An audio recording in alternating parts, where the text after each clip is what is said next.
La bénédiction du Père, c'est les grands thèmes et, n'est-ce pas, la responsabilité des parents vis-à-vis de leurs enfants. Donc, ce sera les sous-thèmes dans cette émission Bible ouverte, mesdames et messieurs. Bienvenue dans cette émission, une émission qui enseigne sur la vérité de la parole de l'Éternel. Nous recevons chaque fois les hommes de Dieu et ces hommes de Dieu viennent ici donner la bonne connaissance des Saintes Écritures. Aujourd'hui, c'est une grande bénédiction de recevoir l'homme de Dieu, le berger Esaïe. Il est aimé. D'ailleurs, il garde toujours la tête des invités aimés, n'est-ce pas, sur les comptes YouTube. Voilà, il garde toujours les mêmes pourcentages. C'est quelqu'un à féliciter. Nous voulons les recevoir et je pense que ce sera en bilingue, en français, en swahili, question de fixer la matière. On va les recevoir. Nous disons bonjour, bonsoir, berger Esaïe. Bonjour, bonsoir, le patriarche Samuel Loulou. Nous vous remercions de pouvoir accepter notre invitation. Le plaisir est partagé. Vous êtes aimé. Vous gardez toujours la même position. Vous êtes à la tête des invités que nous recevons ici dans l'émission Bible ouverte. Vos impressions? C'est un grand plaisir pour moi parce que je ne le fais pas de moi-même. Ouais. Je le fais par l'entremise de la volonté de Dieu. Et on dit un jeune homme de Dieu, peut-être vous allez aussi tomber toujours comme dans la Bible, il y avait aussi un jeune prophète qui n'avait pas, n'est-ce pas, fini sa mission. Est-ce que vous êtes aussi dans la même logique que des hommes de Dieu qui vous critiquent ainsi? Bon, ce qui est vrai, c'est que nous sommes des humains. Nous nous forçons chaque jour à améliorer. Cela ne signifie pas que nous sommes meilleurs. Je ne peux pas me dire que je ne tomberai jamais. Je ne sais pas ce que Dieu me réserve demain. Mais le plus important, je m'efforce comme Paul, il dit, j'ai fait la course jusqu'à atteindre, jusqu'à arriver au bout pour avoir mon couronne. Très important. Ce qui est important, on s'efforce chaque jour. On s'efforce chaque jour. On n'est pas meilleur, mais on s'efforce. Voilà, mesdames et messieurs, c'est lui, le berger Esaïe Fata. Souvent on l'appelle comme ça. C'est notre invité. Je pense que nous serons bénis. La bénédiction du Père et aussi la responsabilité des parents vis-à-vis de leurs enfants. Voilà. Qu'est-ce que vous voulez dire? Est-ce que les parents aussi ont la responsabilité devant leurs enfants? Je suis vraiment très content, mon frère Samuel Loulou, parce que au travers de cette émission que nous passons avec vous, j'ai eu beaucoup de témoignages, j'ai eu beaucoup même de parents qui m'ont appelé pour me féliciter et par rapport à l'émission qu'on a eu à passer avec vous, à la fois passée, toujours la bénédiction du Père. Et je peux témoigner devant vous qu'il y a même certains parents qui m'ont dit il faut vraiment rester toujours à côté de M. Samuel Loulou, car c'est vraiment un monsieur bien. Effectivement. C'est vraiment... Mais critiqué par les hommes de Dieu qui disent... Jésus lui-même n'est pas venu, n'est-ce pas, pour amener la paix dans ce monde, mais pour apporter la paix. Cela veut dire que Jésus est venu séparer les parents et les enfants. Mais pourquoi vous avez voulu encore, n'est-ce pas, lier ce que Jésus lui-même a séparé? J'aimerais d'abord entendre ce que vous venez de me dire là. Critiqué par qui? Par les hommes de Dieu. Les hommes de Dieu, ils disent que les grands hommes de Dieu de la République démocratique du Congo. Moi, je pense que la connaissance, c'est vraiment... ça ne dépend pas de l'âge, ça ne dépend pas du nombre d'années que tu as fait dans la présence de Dieu. Cela ne fait pas la connaissance, mais plutôt la connaissance, c'est méditer la parole de Dieu jour et nuit. Si ces pasteurs-là se sentent lésés, moi, je les appelle. Le micro est libre, ils peuvent venir discuter, non seulement discuter, partager avec moi et parler au public ce qu'ils sont en train de dire. Si moi je parle de la responsabilité de la bénédiction du Père, j'ai expliqué aux gens combien de fois la bénédiction du Père biologique est très importante dans la vie et dans le parcours charnel, ministériel. Cela doit nous accompagner. Tu ne peux pas être quand même quelqu'un que tes parents ne font que témoigner des mauvaises choses sur toi. Moi, je pense que ce n'est pas vraiment une bonne chose.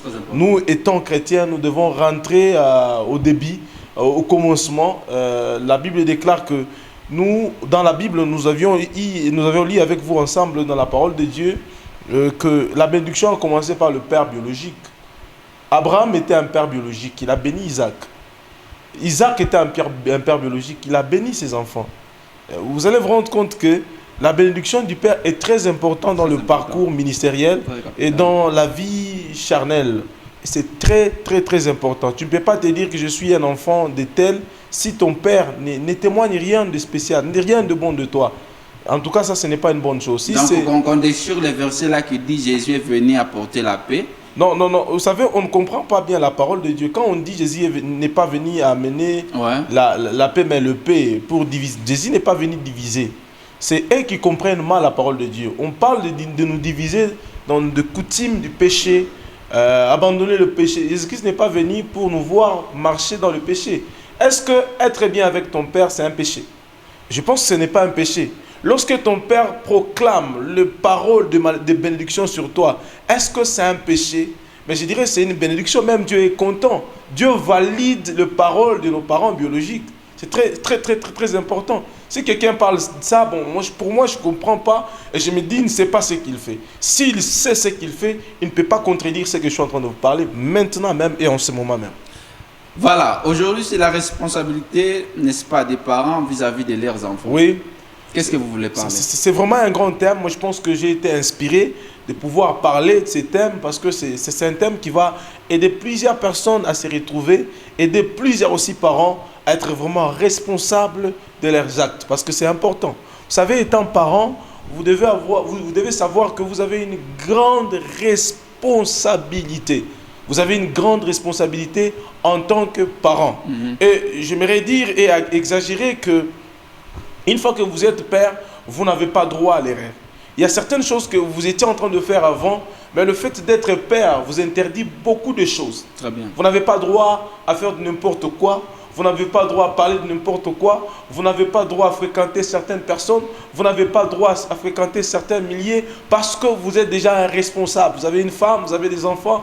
Vous êtes déjà un responsable. Et j'aimerais lire avec vous dans la parole de Dieu. Vous savez, là, nous devons toujours parler sur base de la parole de Dieu, je dirais des Écritures. Dans 1 Timothée chapitre 3, le 5e verset, la parole dit déclare, si quelqu'un ne sait pas diriger sa propre maison, comment prendra-t-il soin de l'église de Dieu? Vous savez, étant père, tu es un pasteur. Un parent responsable, c'est un pasteur. Monsieur Samuel Loulou, je pense que vous êtes un parent. Vous avez des enfants, vous êtes déjà un pasteur de votre propre maison. Ah bon? Oui, vous êtes déjà un pasteur de votre propre maison. Je dirais... vous êtes pasteur responsable de votre propre maison. Donc c'est ce qui pousse aujourd'hui à la création des églises parce que quelqu'un est responsable dans sa maison et toujours l'église commence seulement dans la famille. Mais je parle du pasteur parce que c'est pourquoi je vous ai dit que la bénédiction du Père est très importante. Voilà pourquoi aujourd'hui je vous parle de la responsabilité du Père. Le Père est comme un pasteur dans l'église. Voilà pourquoi le Père c'est un pasteur dans sa propre maison. Comprenez? Un pasteur n'a pas droit à faire du n'importe quoi. Un pasteur n'a pas droit à parler de n'importe quoi. Un pasteur doit rester responsable sur tout le plan. Car c'est vraiment très, très, très, je dis encore très important. Très bien. Oui, c'est très important. Vous savez, étant pasteur, étant responsable de la maison, vous n'avez pas droit à l'erreur. Et aujourd'hui, j'aimerais faire comprendre le peuple de Dieu parce que quand je parlais avec vous, quand on a eu à passer l'émission, la fois passée avec vous, je pense que j'ai eu beaucoup des appels, des enfants qui m'ont posé la question, si mon père m'abandonne, qu'est-ce que je peux faire? Parce que vous me dites, il faudrait toujours rester au pied des parents. Très important. Si mon père m'abandonne, qu'est-ce que moi je peux faire? Qu'est-ce que je peux devenir? Est-ce que je peux toujours l'aimer? Il est la responsabilité de l'enfant d'aimer son père, peu importe ce qu'il est. Il est à la responsabilité d'aimer son père, à la responsabilité de l'enfant d'aimer son père tel qu'il est. Mais aussi, il est aussi à la responsabilité des parents d'être vraiment responsables dans leurs actes, responsables dans leur comportement. Une fois que vous êtes père, vous avez des enfants, vous n'avez pas droit à l'erreur. Vous n'avez pas droit de laisser vos enfants déambuler à gauche, à droite. Vous n'avez pas droit de laisser vos enfants... faire du n'importe quoi dans la rue. Vous n'allez pas laisser vos enfants escroquer les gens. L'éducation doit être vraiment au bas âge. Quand vous êtes avec votre enfant, vous devez lui transmettre quelque chose. L'éducation n'a rien à voir avec beaucoup d'argent. L'éducation ne demande pas beaucoup, mais l'éducation, c'est le fait de rester avec son enfant, lui prodiguer quelques conseils ton enfant se sente à l'aise de t'avoir comme père. Que ton enfant se dit, je suis fier d'avoir ce papa-là. Ouais. Ils n'ont pas besoin de beaucoup d'argent pour dire, en tout cas, mon père a beaucoup d'argent, c'est lui mon père, etc., etc. Non. Mais le plus important, il faut que l'enfant se sente à l'aise vis-à-vis, à côté de son père, se dise, en tout cas, réellement, j'ai un père responsable. Donc, en tant que parents, Oui. nous devons, n'est-ce pas, éduquer nos enfants dans de belles conditions. Dans de belles conditions, oui. Cela veut dire inscrire l'enfant dans une école des riches. Mais je dirais non. Vous savez on éduque son enfant par rapport à ce que tu as comme moyen. Et ici, je ne parle pas de l'amener seulement à l'école.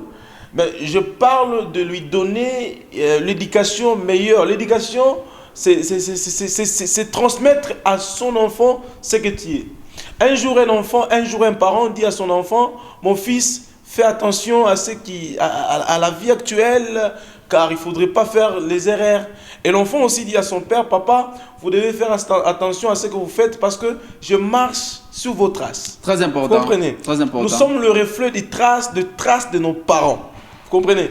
Et vous devez être fiers, vous étant parents, de dire que mes enfants soient appelés à marcher dans mes traces. C'est très important ce que je suis en train de vous dire. Mais alors, quand vous commencez maintenant à surcharger les parents, quel est maintenant le rôle de l'Église? Les rôles de l'Église. Ouais. Vous savez, j'aimerais vous dire une chose, que d'abord l'Église, c'est l'ensemble de familles. L'Église joue un grand rôle dans plusieurs familles. L'Église que vous voyez joue un grand rôle dans plusieurs familles. Vous savez, c'est à l'église qu'aujourd'hui, le culte en famille est très important. Le culte en famille, ce n'est pas seulement, Seigneur, nous brisons les ennemis, nous brisons les œuvres du diable, nous brisons les œuvres de nos parents. Les œuvres, ce n'est pas des... etc., etc. Non. Mais l'église doit jouer un grand rôle dans le fait que l'église doit transmettre l'enseignement meilleur aux parents pour être réellement des vrais responsables. Et l'église aussi doit transmettre de meilleurs enseignements aux enfants pour être des enfants modèles vis-à-vis de leurs enfants. Très bien. Vous savez, c'est très capital, c'est très important. Aujourd'hui, c'est vraiment une grande confusion dans nos églises où si on organise des cultes en famille, des églises comme on a toujours dit, cultes en famille, on appelle l'ensemble de plusieurs familles pour dire nous allons prier en famille, c'est pour briser les liens, pour briser les ennemis, pour chasser les démons. Mais j'aimerais vous dire une grande chose, que le plus grand démon, c'est l'ignorance. Le plus grand démon, c'est l'ignorance. L'Église doit enseigner aux parents d'être réellement des responsables. Comment un parent peut se comporter vis-à-vis de son enfant. Il ne peut pas seulement demander à un enfant de se comporter bien vis-à-vis de son père, non. Il est aussi demandé à un papa de se comporter bien vis-à-vis de son enfant. Vos enfants doivent être fiers de vous avoir comme père. Sinon, vous allez payer des conséquences un jour. C'est vrai, vos enfants peuvent bien vous garder, vous garantir la paix, mais je vous rassure, noir sur blanc, qu'ils peuvent bien vous garder quand même que vous êtes irresponsable. Mais vous devez savoir qu'un jour, vous êtes appelé à payer un prix. Le prix que vous allez payer, même si vous ne le payez pas vis-à-vis de vos enfants, mais Dieu vous demandera le sang. Parce que il n'y a pas une grande chose sur cette terre comme être erré à côté de son père, à côté de son père. Il n'y a pas une grande... il n'y a pas une grande chose vraiment comme rester errer vis-à-vis de vos enfants, vis-à-vis de vos enfants. Vraiment, c'est vraiment une grande chose. Donc par là, vous voulez à ce que oui, les enfants puissent rester à la maison et oui, l'église n'est pas vraiment importante pour eux. En tout cas, ça c'est une... Bon, moi je dirais que c'est vraiment une grave erreur pour des enfants qui restent à la maison et ne pas partir à l'église. Non. Ici, je ne dis pas... Mais parce qu'à la maison, oui, c'est, n'est-ce pas, dans la charge du parent. Oui. Il faudrait que les parents s'occupent de leurs enfants, oui, et non à l'église. Vous savez, j'aimerais vous dire une chose qui est très importante. Je vais vous donner plusieurs casquettes. Ici, je vous parle de parents. Vous savez, l'éducation de parents joue un grand rôle dans la société.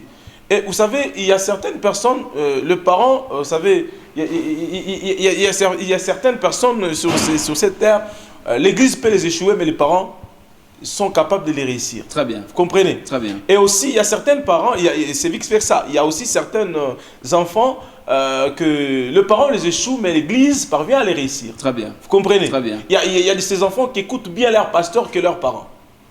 Vous comprenez? Ouais. Et il est à la responsabilité de l'église. L'église, c'est au top. L'église joue le premier rôle. Après l'église, c'est maintenant le famille. Vous comprenez? Mais tout doit commencer d'abord par le famille. Parce que l'enfant, avant qu'il atteigne l'âge de la maturité pour aller à l'église, connaître l'importance de Dieu, ça doit commencer par le parent. Le parent doit enseigner aux enfants le nécessaire. Le nécessaire. Cela veut dire quoi? C'est ce qu'il faut pour un enfant. Ce qu'il faut pour un enfant. L'éducation de base doit commencer avec les enfants, non avec l'église. L'éducation de base doit commencer avec le parent, non avec l'église. Mais ça sera quelle éducation? Et l'église, l'église sert à accompagner l'éducation des parents. L'église sert à accompagner, je dirais, le nécessaire. Mais l'éducation que vous parlez, pasteur, c'est peut-être une leçon de moralité ou bien c'est l'éducation peut-être religieuse ou bien c'est quelle sorte d'éducation que vous parlez? Je connais un professeur qui m'a donné cours à l'université. C'était un professeur bien, il donnait le droit constitutionnel. C'était un assistant à qui je dis bonjour, bonsoir là où il est. En tout cas, je l'aime bien, je le respecte beaucoup. Digital, je pense. Ouais, Jean-Jacques Tour. Oui, qu'est-ce qu'il me disait, qu'est-ce qu'il nous disait souvent? On donne deux choses. L'enfant doit léguer deux choses à ses parents. L'éducation et les choses de Dieu.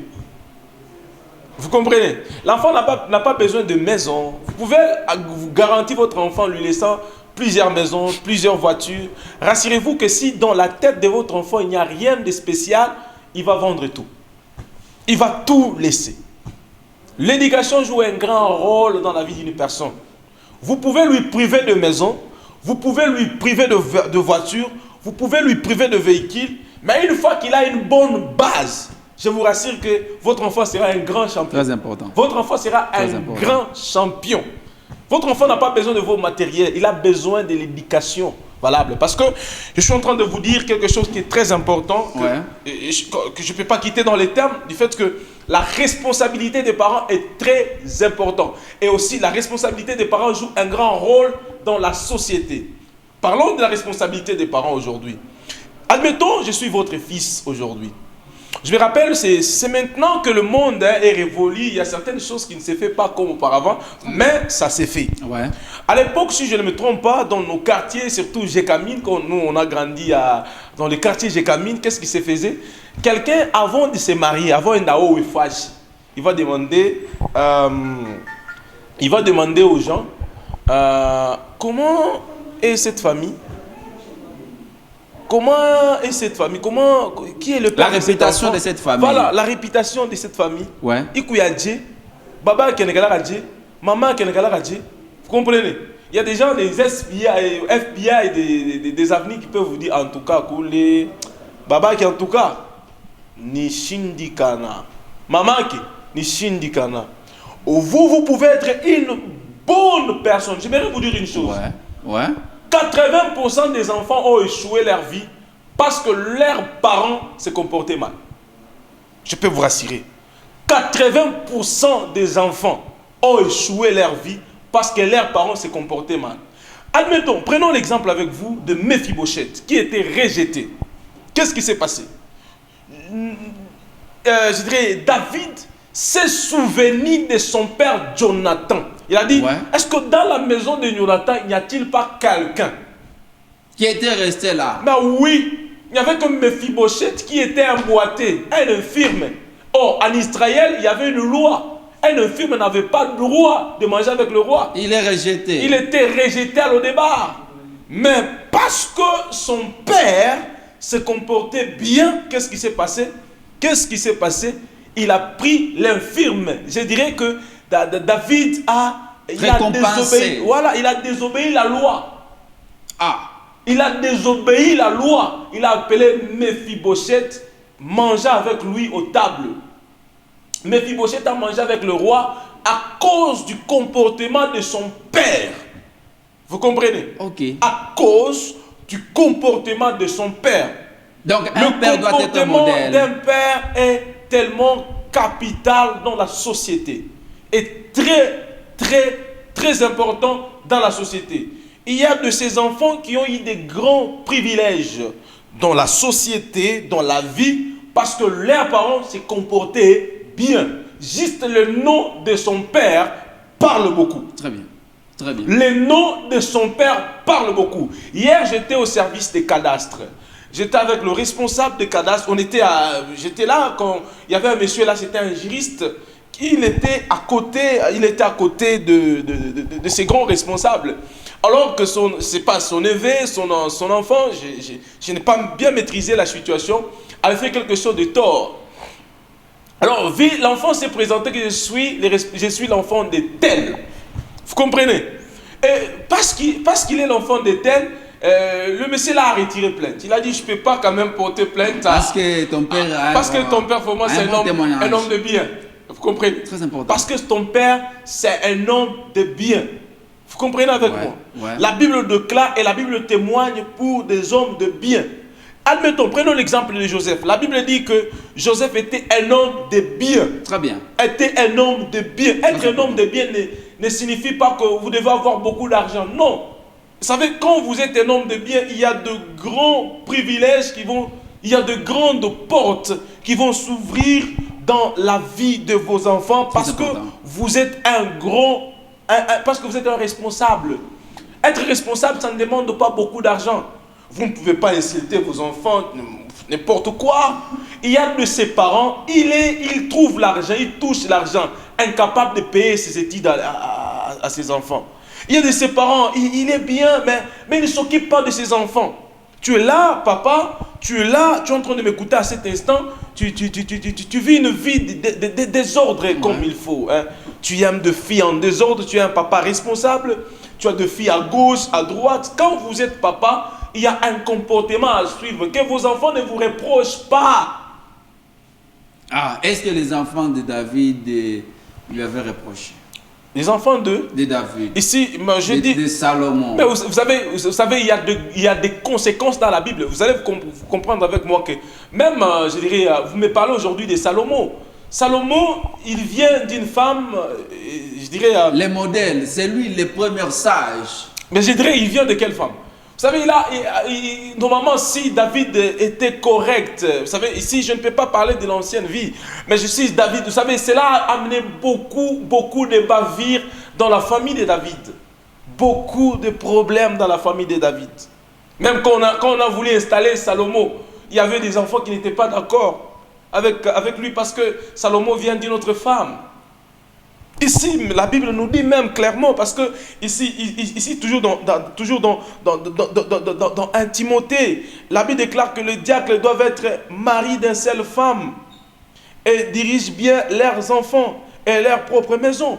C'est très important ce que je suis en train de vous dire, parce que je vous dis que diacre, pasteur, je dirais c'est presque la même chose. Étant pasteur, vous êtes un pasteur de votre propre famille, vous devez bien diriger vos enfants. Bien diriger votre femme. Mais est-ce que quand vous dites, voilà, les parents doivent, n'est-ce pas, se comporter correctement. Oui. Par exemple, les pères ne doivent pas, n'est-ce pas, prendre 3 femmes, 4 femmes. Mais Jésus, quand il est venu, s'est identifié, n'est-ce pas, comme rejeton de David. Pourquoi il avait pris, si c'était un mauvais exemple, David?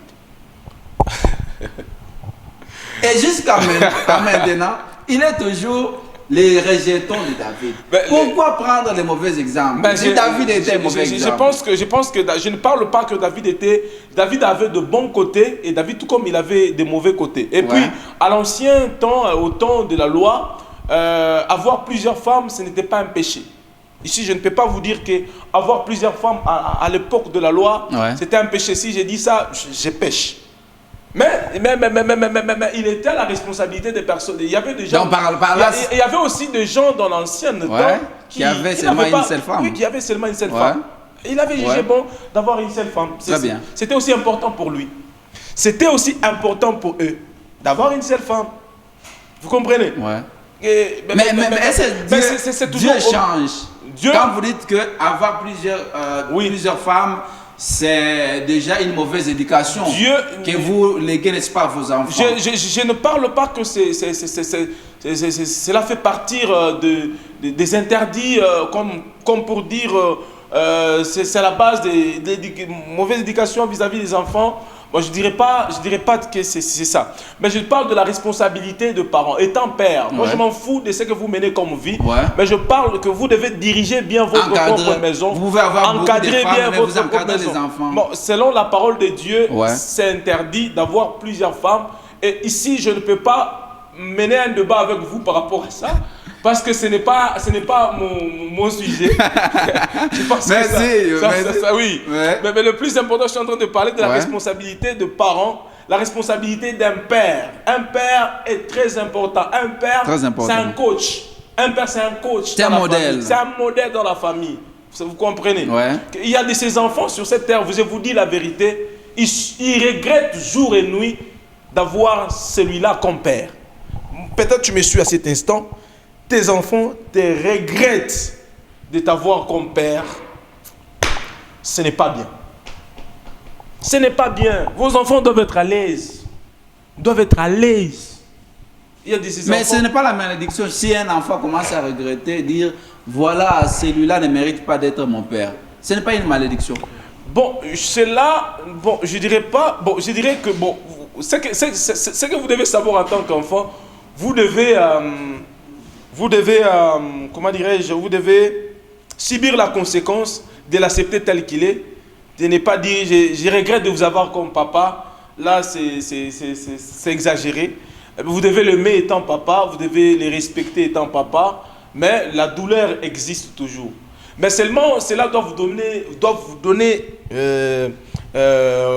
beaucoup de choses comme modèle, éducation, pour dire quand je serai papa, je vais me comporter conforme à l'égard de mes enfants. Ne pas être insolent, ne pas être un papa vraiment méchant, un papa vraiment dire envers mes enfants. Je dois être l'ami de mes enfants. Mon enfant peut venir me dire, mon papa, j'ai un problème. Que tu sois capable de lui prodiguer des conseils. Il y a de ses parents qui n'ont jamais eu le temps de prodiguer les conseils à leurs enfants. Le temps même de rester avec leurs enfants.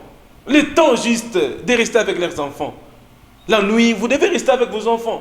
J'ai suivi un documentaire il n'y a pas longtemps où je vis un blanc, un papa, il a demandé pardon à son enfant. Il est allé à la place publique, il a demandé pardon à son enfant parce qu'il n'avait pas donné le temps qu'il faut à son enfant.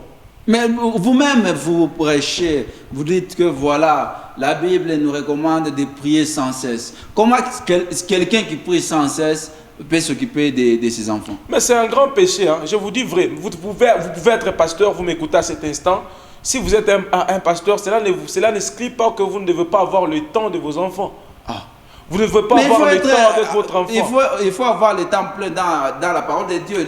Vous savez, dans la Bible, il y a des exigences à suivre. Parce que nous, d'abord, étant père, responsable, pasteur, comme je viens de vous le dire, parce que je parle de pasteur, quand vous êtes là, vous êtes un pasteur, vous êtes le pasteur de votre propre famille. Vous devez être modèle sur tous les plans. Vos enfants à vous doivent être vraiment des enfants modèles. Modèles. Vous devez avoir le temps pour vos enfants. Si vous prenez le temps de prier seulement et que vous n'avez pas le temps pour vos enfants, vous attendez que Dieu descende du ciel pour prendre soin de vos enfants? Non. Si vous ne prenez pas le soin de vos enfants, vous attendez que Dieu descende du ciel pour donner le nécessaire à vos enfants? Si vous ne donnez pas à manger à vos enfants, Dieu va descendre du ciel pour vous donner à vos enfants à manger? Ça sera purement impossible. Je l'ai dit encore, je répète encore, purement impossible. Ah, je vous dis. Donc, par là, vous condamnez les pasteurs qui ne travaillent pas. Qui ne travaillent pas dans quel sens? À l'entreprise? Ouais. Non, je ne condamne pas les pasteurs qui ne travaillent pas à l'entreprise. Il vient de créer une église. Est-ce qu'être bien sur cette terre, il faut toujours travailler à l'entreprise? Mais il y a des pasteurs qui créent leur propre entreprise. Les églises? Je ne parle pas des églises. Ici, je n'attaque pas le pasteur. J'ai beaucoup de respect pour le pasteur, pour les hommes de Dieu. Avoir une église, cela ne signifie pas que vous êtes en train de faire du n'importe quoi. Non. Être pasteur, c'est une grande responsabilité. C'est ce que vous devez savoir. Être pasteur, c'est une très grande responsabilité. Ouais. D'ailleurs, c'est important pour un pasteur de ne même pas travailler, de rester au bureau en train de prier, méditer la parole de Dieu pour le bien des fidèles. Mais alors, c'est lui qui médite la parole de Dieu. Il y a aussi des pasteurs. Il est concentré toujours à l'église. Comment il va s'occuper de ses enfants? Mais je vous parle que, vous savez, s'occuper de ses enfants, vous pouvez prier, être un bon prédicateur, un bon modèle de la foi, un bon modèle dans la foi, mais aussi prendre soin de ses enfants. Et aussi prendre soin de ça. Vous devez avoir le temps pour vos enfants, de les prodiguer les conseils, de les amener à l'école. Mais les temps là, pour avoir vous dites il faut avoir les temps. Et c'est pourquoi je parle aussi à nos jeunes gens qui sont en train de m'écouter à cet instant. Si vous vous sentez que vous n'avez rien, ne vous mariez pas. Ah, s'il vous plaît. Si vous sentez que vous n'avez rien, ne vous mariez pas. Si vous sentez que vous êtes incapable, vous vous comportez mal, ne vous mariez pas. Si vous sentez que vous avez un mauvais comportement, ne vous mariez pas. Si vous sentez que vous n'avez pas un bon comportement, en tout cas, ne vous mariez pas. Ne vous mariez pas. Car se marier, c'est une grande responsabilité. Vous devez prendre en charge de la femme que vous prenez. Très bien. Vous devez prendre en charge des enfants que vous aurez avec la femme là. En tout cas, c'est une très grande responsabilité. Une très grande responsabilité. Ne vous mariez pas parce que les gens vous disent qu'il faut vous marier. Ne vous mariez pas parce que les gens vous disent que vous avez l'âge de vous marier. Le mariage n'est pas une compétition. Mais le mariage, c'est... Mais vous encouragez aussi les pasteurs là qui ne se marient pas, qui commencent toujours à courir derrière les jeunes filles de l'église. Non, ça toujours dans son bureau, c'est toujours des rendez-vous avec oh, j'ai pris pour eux. Non, mon papa Samuel, là où je sais que vous êtes en train de me coincer. Non, ça s'est fait, non? Et après un certain temps, oh, c'est les papas pasteurs. Non, ce qui est vrai, c'est ce que je suis en train de vous dire. Mais il faut encourager le mariage, s'il vous plaît. C'est une institution de Dieu. Le mariage, c'est une institution de Dieu. Ouais. Mais si vous vous mariez mal, c'est du désordre. Je dis bien, le mariage, c'est une institution de Dieu. Mais si vous vous mariez mal, c'est du désordre. Ah. Quand vous vous mariez, vous devez vous sentir responsable de vos actes. Vous ne pouvez pas vous marier pour faire souffrir l'enfant d'autrui. Ou vous ne pouvez pas vous marier pour rester avec votre femme chez vous à la maison, chez vos parents. Très bien. Vous savez, ça peut arriver que le moyen vous complique, ça peut arriver. Oh, je ne suis pas là pour dire que non, il ne faut pas le faire, non. Mais il ne faut pas amener la charge à vos parents. Quelque part, vos parents, chaque parent responsable, il aime voir son enfant se débrouiller. Très important. Il aime voir son enfant avoir un chez lui. Ouais. Vous savez, c'est important. Des fois, quand vous voulez vous marier, vous devez aussi demander conseil à vos parents. Papa, je vais compte me marier. Qu'est-ce que vous me conseillez? Qu'est-ce que vous me prodiguez comme conseil? Il va te dire, mon fils, je pense qu'on est né Anne. Va te marier. Ouais. Ouais, normalement, c'est ça. C'est aussi important. Ça aussi, c'est la charge des parents. C'est la charge aussi des parents. Vous savez, et puis après c'était parce que cette émission, la bénédiction du Père, c'est vraiment une grande émission, je pense. Et je crois qu'on aura le temps de parler. À la prochaine, je vais vous parler de la responsabilité, je dirais de la personnalité. Étant une personne, vous avez une grande responsabilité. Donc vous n'avez pas droit à l'erreur, en tout cas vous n'avez pas droit à l'erreur. De faire du n'importe quoi. Parce que votre comportement d'aujourd'hui peut créer des dommages demain. Ouais. Des dommages demain. Peut créer des dégâts demain. C'est pourquoi étant responsable, étant enfant, vous devez être vraiment responsable de vos actes, de tout ce que vous faites. Faites-les bien. Ne le faites pas parce qu'il faut le faire. Donc aujourd'hui, si on trouve une mauvaise éducation aux enfants, donc ça revient aux parents. C'est les parents qui n'ont pas assumé.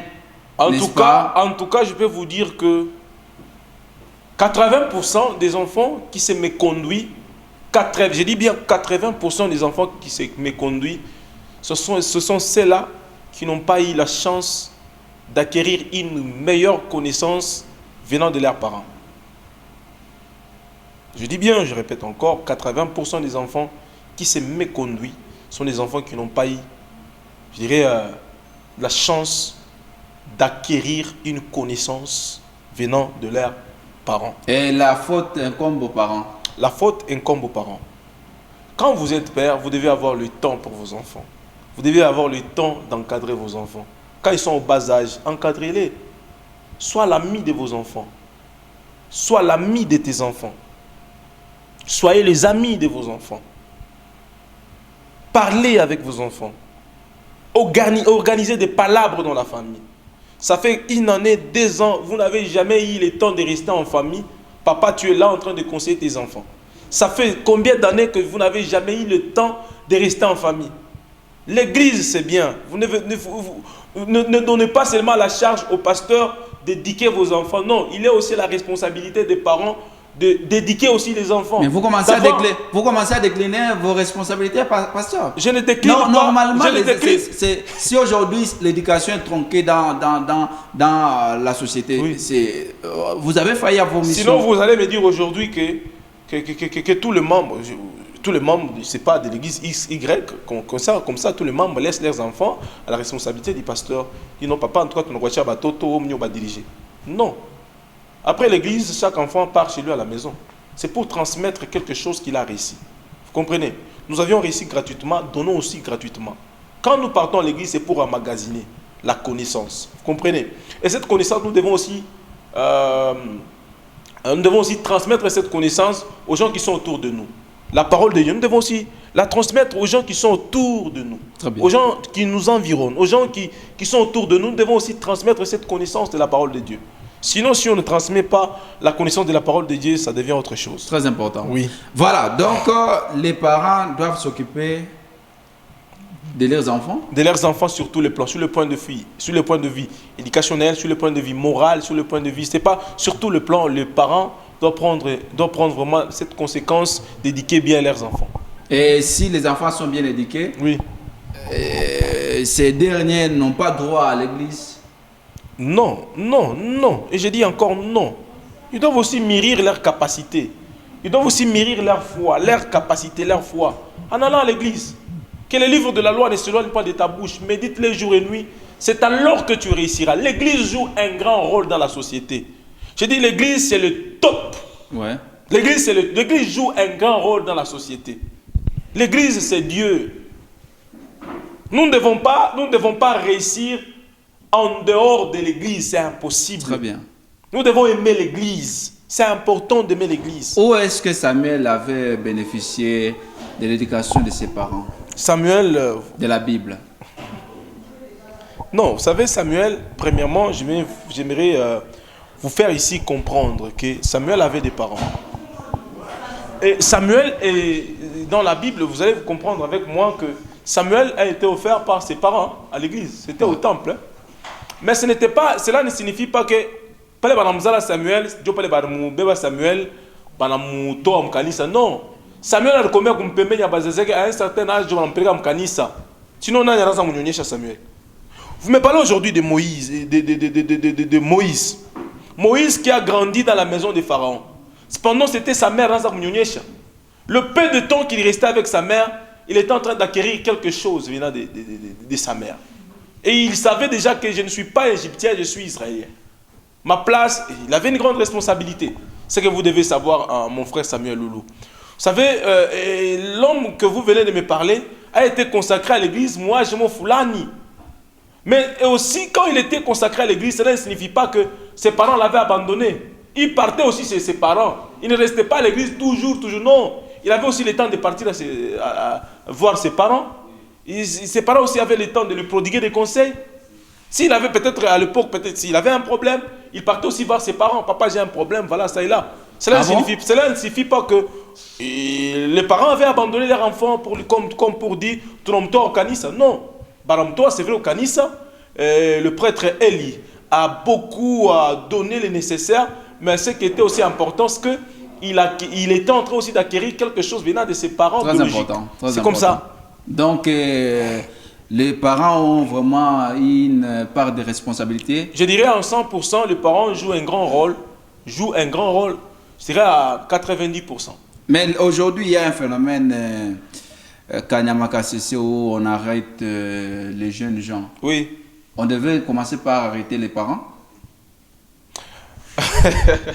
Pourquoi arrêter les parents? Ici, bon, au fait, je vais vous parler d'abord en deux volets. Ici, pourquoi d'abord arrêter les parents? Pourquoi arrêter les enfants?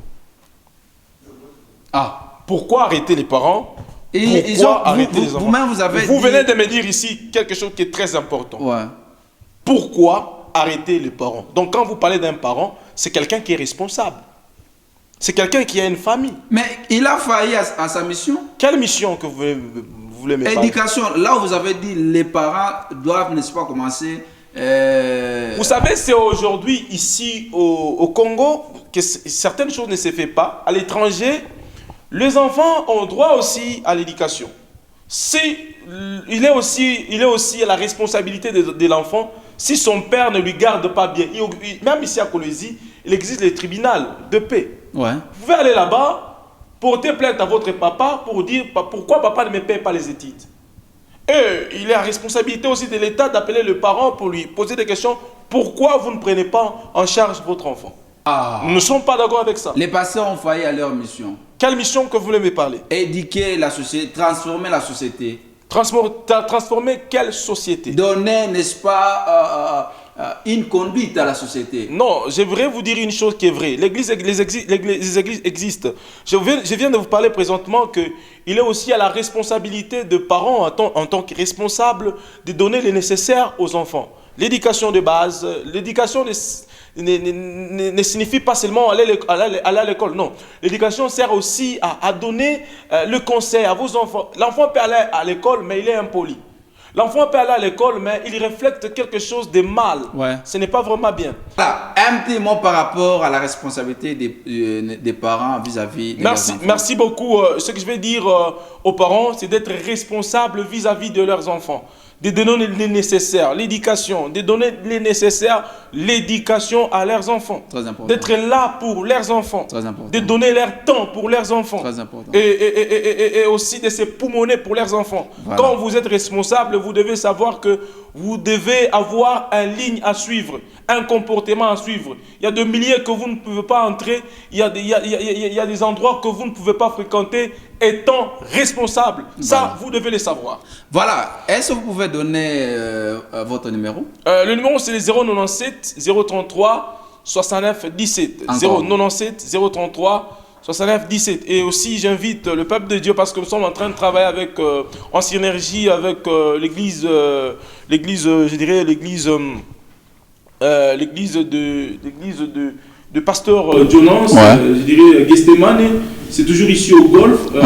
Une fois que vous êtes là au niveau de 60 maisons prolongées, Ouais. il y a vraiment Une église là-bas. une église là-bas, Gestemane, et vous allez trouver là-bas. Ça ne sera pas la dernière fois qu'on va vous recevoir Il n'y a prochainement. pas de problème. Je pense que après cette personnalité. émission, nous allons parler avec vous sur la personnalité. Voilà, mesdames et messieurs, c'était les bergers Esaïe. C'était une grande bénédiction de les recevoir sur ce plateau de Bible ouverte. Ça ne sera pas la dernière fois. Nous vous invitons, n'est-ce pas, de vous abonner sur le compte YouTube. Vous allez suivre les bergers Esaïe, n'est-ce pas? Et vous pouvez poser toutes les questions. Il va les répondre. Merci et à la prochaine. Bonsoir.